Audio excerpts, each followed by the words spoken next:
Au terme d'une ordonnance rendue publique le mercredi 21 décembre dans la soirée, il a plu au chef de l'État Félix-Antoine Tshisekedi Tshilombo de nommer des nouveaux conseillers principaux au sein de son cabinet.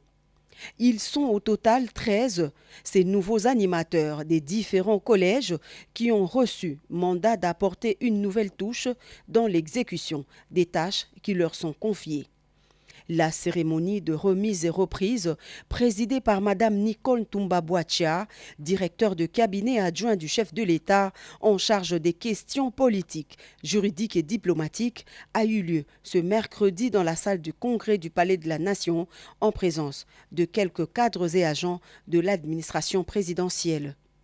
Parmi les entrants figure Maître Jacquemin Chabani, au cadre de l'UDPS. Il est désormais nouveau conseiller principal au collège politique et processus électoral. C'est un honneur de mériter de la confiance du chef de l'État, le président de la République.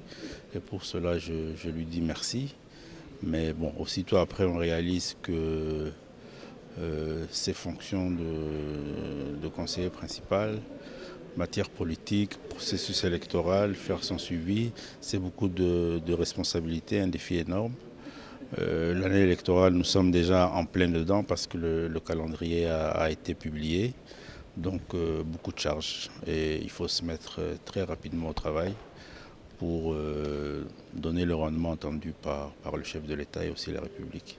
Sur la liste des 13, on retrouve également le professeur Peter Kassongo Batoussé, un ancien conseiller au Collège éducation et recherche scientifique qui prend désormais la tête du Collège agriculture, pêche et élevage. Vous savez que dans le secteur, nous avons reçu beaucoup de partenaires qui financent, mais on ne voit pas les retombées. Donc il faudrait d'abord prendre contact avec toutes les parties prenantes, en commençant par les autorités sectorielles, le bailleur de fonds, partenaires techniques et financiers, pour essayer de voir, de faire en fait une sorte d'évaluation du parcours, comme le chef Latsur dit, et même c'est même son vœu, servir de véritable grenier pour l'Afrique et pourquoi pas pour le monde. Donc il faudrait absolument qu'on puisse réévaluer et voir pourquoi ça n'a pas marché avant et qu'est-ce qu'il faudrait qu'on fasse et très vite pour qu'on puisse produire des résultats. Une femme parmi les heureux promus, Madame Wanya Catherine, qui prend les commandes des questions diplomatiques au sein du cabinet.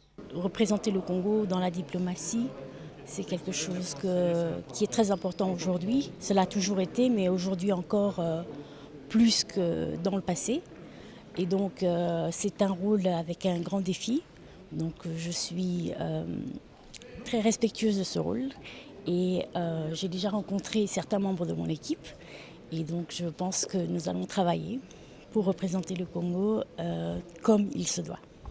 À l'issue de la cérémonie de passation des bâtons de commandement entre les conseillers principaux entrants et sortants, le professeur Ntumba-Boachia Nicole s'est entretenu à huis clos avec la nouvelle équipe. Il s'est agi d'une communication relative aux nouvelles tâches et nombreux défis qui les attendent.